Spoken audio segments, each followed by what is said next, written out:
Ադրբեջանում Ռուբեն Վարդանյանին, Բակո Սահակյանին եւ մեր մյուս հայրենակիցներին դատապարտեցին եւ շարունակում են նրանց պահել բանտերում,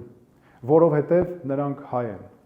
Այդ գործերով մեղադրական եզրակացությունները հասնում էին հարյուրավոր էջերի։ Ահաբեկչություն, ագրեսիվ պատերազմ, մարդկության դեմ ուղղված հանցագործություններ, ցեղասպանություն, ավելի քան 2500 դրվագ, ռազմական տրիբունալ, փակ նիստեր, գործի նյութերին հասանելիության բացարձակ մերժում։ Եկեք հեռացնենք հարյուրավոր էջանոց աղբը,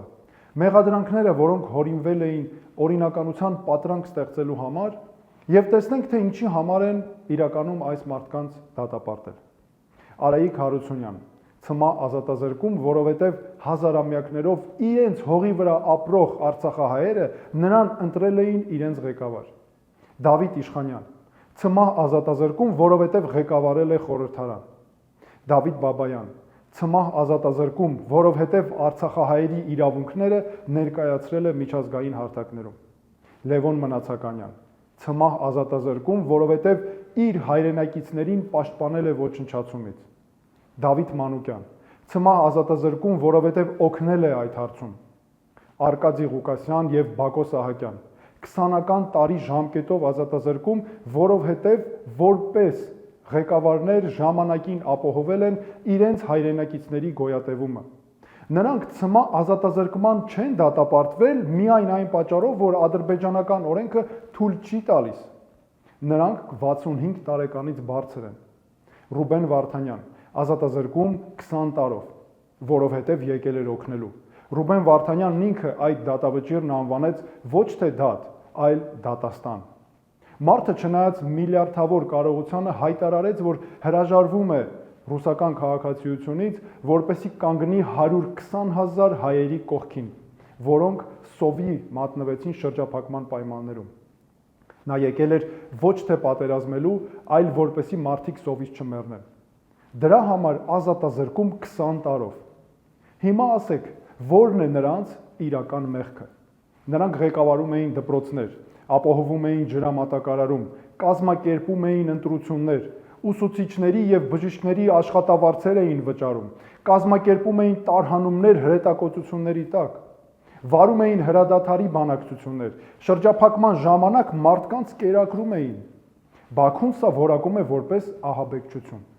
Ես դա ասում եմ ուղիղ, որպես իրավաբան եւ որպես մարդ, որը 6 տարի մարդու իրավունքների պաշտպանի պաշտոնում եւ հետո որպես փաստաբան փաստագրել է այն ամենը, ինչ կատարվել է Արցախի հայերի նկատմամբ։ 2016 թվականի ապրիլյան պատերազմի գլխատված մարմիններից մինչև 2023 թվականի սեպտեմբերի էթնիկ զտումներ Արցախում։ Վարդենիսում հայ կանանց խոշտանգելուց ու ջերմուկում հայորդիների մարմինները անարգելուց մինչև խաղաղ բնակիչների սպանություններ։ Այս մարդկանց դատում են նրա համար, որ նրանք հայ են, որոնք չհրաժարվեցին հայ լինելուց հայկական հողի վրա, որ չվերացան, որ ինքնակազմակերպվեցին, որ պաշտպանեցին ընտանիքներ, որ կրթեցին երեխաներ, որ բուժեցին հիվանդներին, որ ապրեցին։ Երբ մարդկանց հետապնդում են նրա համար, որ նրանք հայ են եւ հանուն արժանապատիվ ու ապահով կյանքի ուզում են իրացնել իրենց հավաքական իրավունքները, դա ունի հստակ իրավական որակում։ Միջազգային քրեական դատարանի կանոնադրությունն այդ արարքները համարում է միջազգային հանցագործություններ, որոնց հիմքում էթնիկ պատկանելիությունն է, այսինքն հայ լինելը։ Այդ հանցանքների կատարողը Ռուբեն Վարդանյանը չէ, որը եկել էր օգնության Արցախ, Լեռնային Ղարաբաղ։ Այդ հանցանքների կատարողը Բակո Սահակյանը չէ, որը ղեկավարել է արցախահայերին։ Հանցագործությունը կատարել է նա, ով շրջափակել է 120,000 մարդու, նրանց մատնել սովի, վտարել նախնիների հողից, ու հիմա դատում է նրանց առաջնորդներին այն բանի համար, որ փորձել են իրենց ժողովրդի համար ապահովել կյանք եւ արժանապատվություն։ Հայաստանի կառավարությունը լռում է։ Արկադի Ղուկասյանի եւ Բակո Սահակյանի վերաբերյալ դատավճիռները հրապարակվեցին ճիշտ նույն ժամանակ, երբ Նիկոլ Փաշինյանն ու Իլհամ Ալիևը Աբու Դաբիում միասին խաղաղության մրցանակ էին ստանում։ Կառավարությունը շաբաթներով չի կարողանում ձևակերպել դիրքորոշում մեր այն հայրենակիցների նկատմամբ Ցմահ ազատազրկման դատավճիռների վերաբերյալ, ում անվտանգությունը հենց այդ կառավարությունն էլ հանձն էր առել պաշտպանել։ Այնուհետև Իլհամ Ալիևը բացահայտ հայտարարեց, Ոչ մի հնարավորություն չկա Արցախյան կամ Լեռնային Ղարաբաղի առաջնորդների ազատ արձակման համար։ Եվ Երևանը դա ընդունեց որպես իրողություն։ Այս լռությունը չեզոքություն չէ։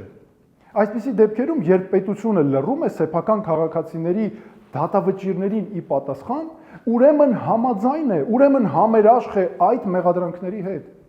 Ընդունում է, որ Արցախի կամ Լեռնային Ղարաբաղի հայկական ինքնակառավարումը հանցագործություն էր, որ հայ լինելը Շուշիում պատժելի էր, որ Ստեփանակերտում դպրոց կառուցել նահաբեկչություն էր։ Ես սա ասում եմ ոչ միայն որպես իրավաբան, ոչ միայն որպես մարդու իրավունքների նախկին պաշտպան, ոչ միայն որպես քաղաքական գործիչ, ես սա ասում եմ որպես հայր եւ որպես որդի։ Եթե այսօր հայերին դատում են, որովհետև նրանք հայ էին Շուշիում ու Ստեփանակերտում, վաղը նույն հիմքով կփորձեն դատել մեզ, որովհետև հայ ենք Մարտունիում ու Գյումրիում, Արարատում ու Երևանում։ Այս դատավճիռների հիմքում ադրբեջանական իշխանությունը դրել է պարզ տրամաբանություն։ Հայ լինելը, հայկական ներկայությունն ինքնին հանցագործություն է։ Եվ նրանց այս տրամաբանությունն աշխարհագրական սահմաններ չունի, տարածում են այնքան, որքան ուզում են, որքան կստացվի ու որքան կարող են։ Եվ դրան տարածվել թույլ է տալիս Հայաստանի Հանրապետության լռությունը։ Պետության լռությունն այս դատավճիռների հարցում ոչ զգուշավորություն է, ոչ էլ դիվանագիտություն։ Դա միայն ամոթալի վախկոտություն ու խայտառակություն չէ, դա ավելի վատ է, դա քայլ է դեպի ինքնաոչնչացում,